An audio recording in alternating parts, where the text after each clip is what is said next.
This video unfolds the teachings of India's most famous non-dualist, Adi Shankaracharya, a great sage who lived in the 8th century. Sourced in the Upanishads, mankind's most profound body of spiritual literature, it elucidates the fundamental ideas that make up Vedanta, the world's oldest and most refined means of self-knowledge. It begins with a discussion of the qualifications for enlightenment. It is followed by a detailed definition of self-inquiry and a careful discrimination between the self and the body-mind. It further explains why there is no karma for enlightened beings and touts the importance of spiritual work in the quest for enlightenment. The concluding verses on the 15 steps to the attainment of self-knowledge are unique in that they convert the action-based language of yoga into the knowledge-based language of Vedanta.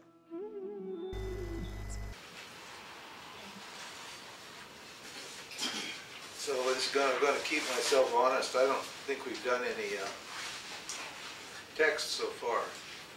Pretty much had to take it all on the basis of what I've been saying. And so this is proof that I'm not making it up.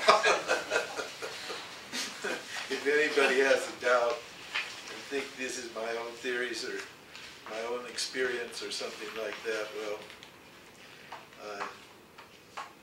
it is, but it isn't.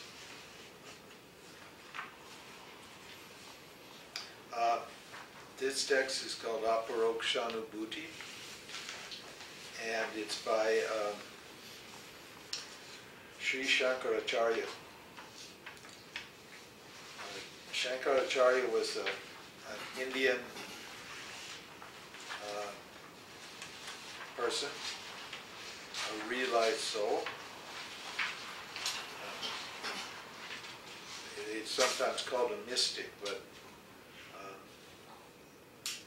in Vedanta we don't say that people are mystics, basically. A mystic is somebody who's mysterious or knows about the mystery. And there's really nothing mysterious about spiritual life. It may seem to be mysterious, but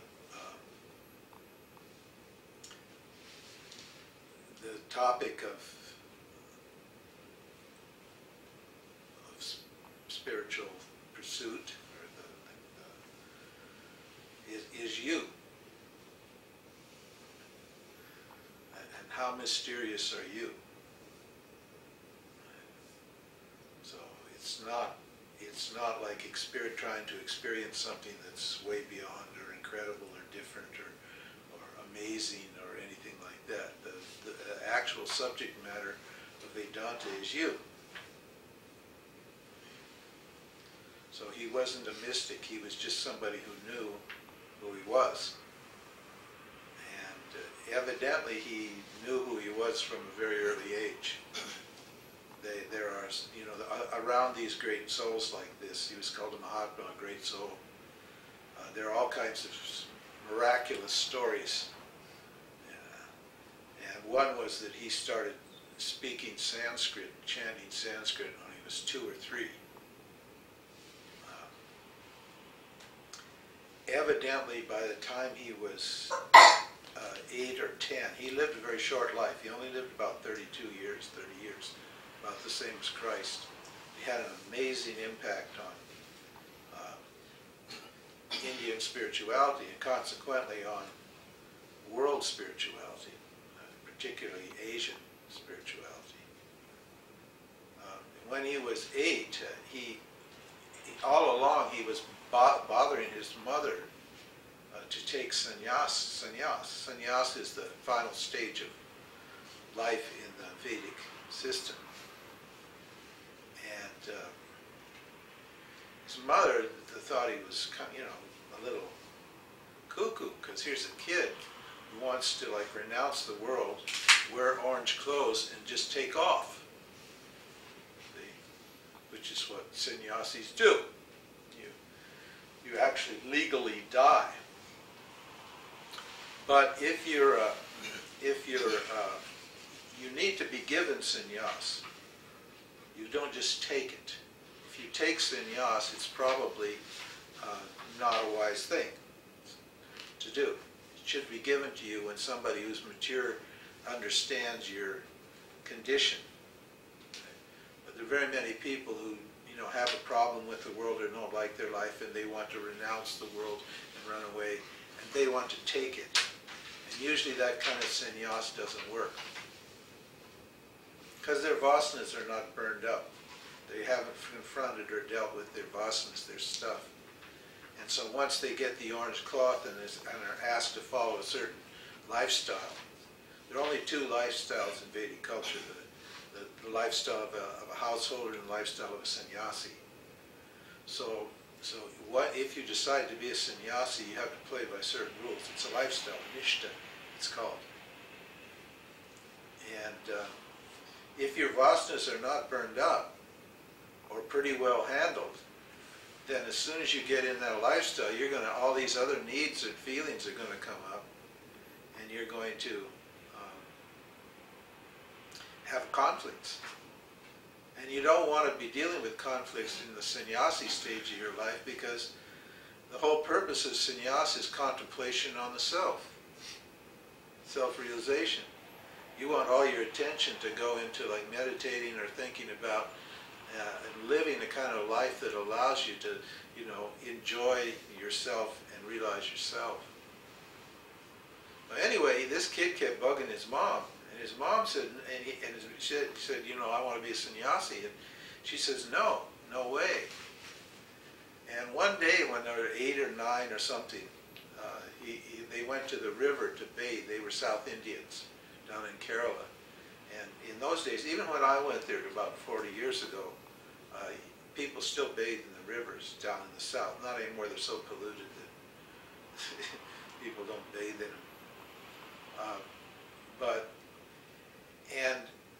There's a particular provision in the order of sannyas, and that is that if your life is threatened, if you're about to die, either a very old person who just needs to take it, because they're going to die, they're giving it to them, even though they may not be completely qualified.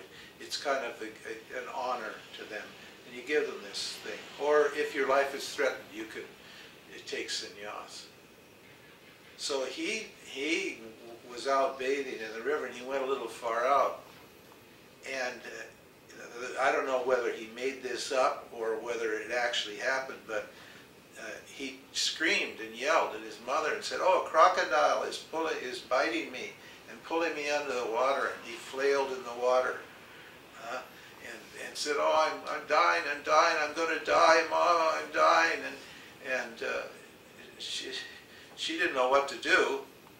He said, "Can I have sannyas now?" And she said, "Okay, you can have sannyas, you're going to die. This is what you wanted, I'll give it to you. You can become a sannyasi." And then miraculously the crocodile left let him go. But in Vedic culture, if you've given your word, you've given your word. So she had to let him go. And he took off and met a great guru, Govindapada. And he asked, as the story goes, again, we don't know if this is apocryphal or not, it probably isn't. It could very well have happened this way, because the man was a genius, a great spiritual, great soul. He asked if he could write a commentary on one of the Upanishads. And here's like a 12-year-old boy or a 13-year-old boy asking. And this Vedic tradition is a huge tradition. It's a very august tradition. It's very old, and there are all sorts of rules that have to go, in this world of these jnanis and sages and sannyasis and saints, and you have to follow certain rules, and everybody's watching. Everybody's paying attention to what's happening, And, you know, there are men who are, you know, hold these high positions in this world.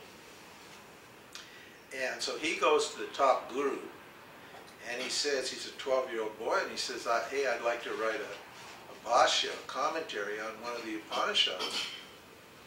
And the guru says to him, hey, you got to be kidding. You know, what are all the monks going to say? What are all the sannyasis? What are the yogis going to say if I allow you to write a commentary? I mean, it'll make me look bad. You know, you can't do this. It's not possible. He says, you know, you're just a kid. What do you know? So he did it anyway and handed it to the guru, and the guru said, you can write anything you want. He realized he was an incarnation, or a fully realized soul, and that he was totally brilliant from day one. And so he went around, all around India in a very short time. He had an amazing thing. He walked everywhere, and he got involved in these great debates. Because at that time, India was kind of uncertain about its spiritual future, about its spiritual self. There were a lot of contradictions and different ideas. That Buddhism was there. There were a lot of materialists. There was Sankhya school. There were all various types of spirituality, some of whom were considered orthodox schools of thought or spiritual traditions, and some heterodox. Buddhism was considered a heterodox school, but it was based on the Vedas in some way.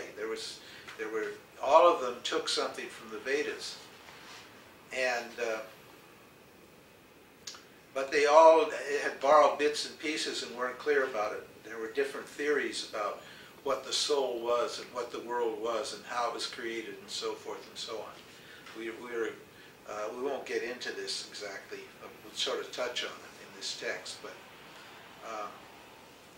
so he just took them on and interpreted the Veda, and he proved that it taught what the Veda taught, which the Vedanta taught, which is that there's only one self, there's only one consciousness. Right? This world is a dream. Brahma Satyam Jagam Mithya is the statement, the most famous statement. Brahma Satyam means the self, awareness is what the truth is, what is, it's reality. And Jagan, the world, is what? Mithya, an apparent reality. That's a basic teaching. It looks like it's real, the world looks like it's real, but it's not actually real. When you know Brahman, when you see the snake, when you see the rope, the snake disappears. Remember the story of the snake and the rope? You see the snake, all right, but when you understand what the snake is sitting on, what is projecting that snake, that it's a rope underneath there, and you understand that rope to be a rope, the snake disappears. So the snake is an apparent reality. And that's how they explain non-duality, you see. Because if this is a non-dual reality, there's actually no world here. There's only consciousness. This is all just consciousness. Non-duality means there's not two principles. There's not a consciousness, a self, and a world. There's only consciousness.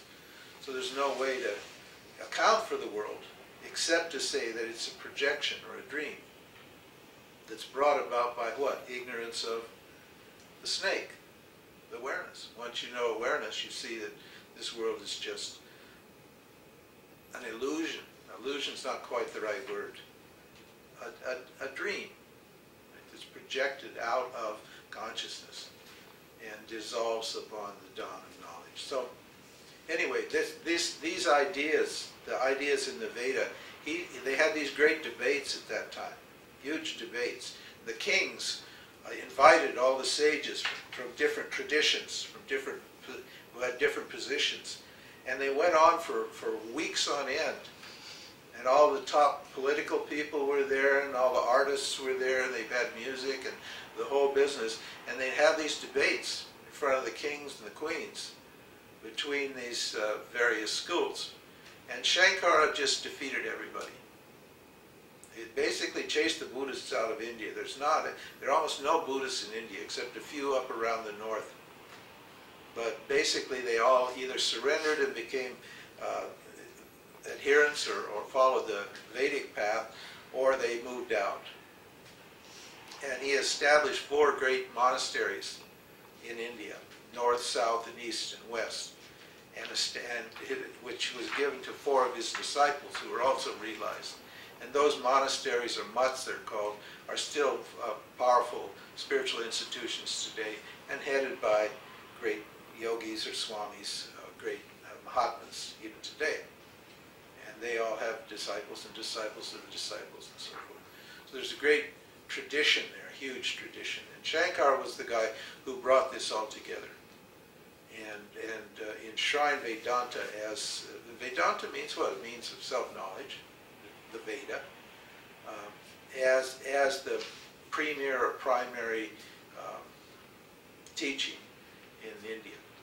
And India being, that's the reason that India is the world's #1 superpower, spiritual superpower,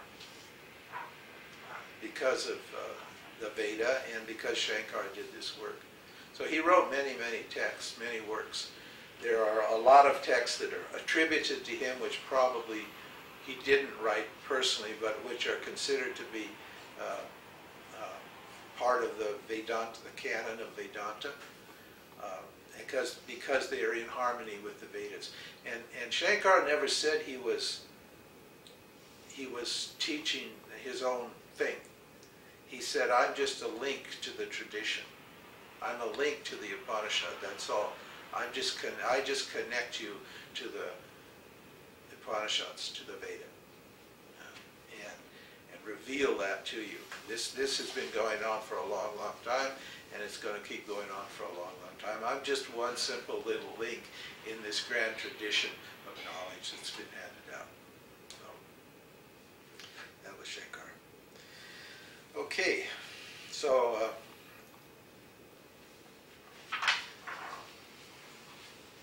we'll have a look at the text and see what it says here. Now, the first thing we know, the first thing we need to know is that Vedanta is not a theory. It's not theory and practice. Somebody said to me, "Oh yeah, I've heard you talk now for a long time now. What should I do?"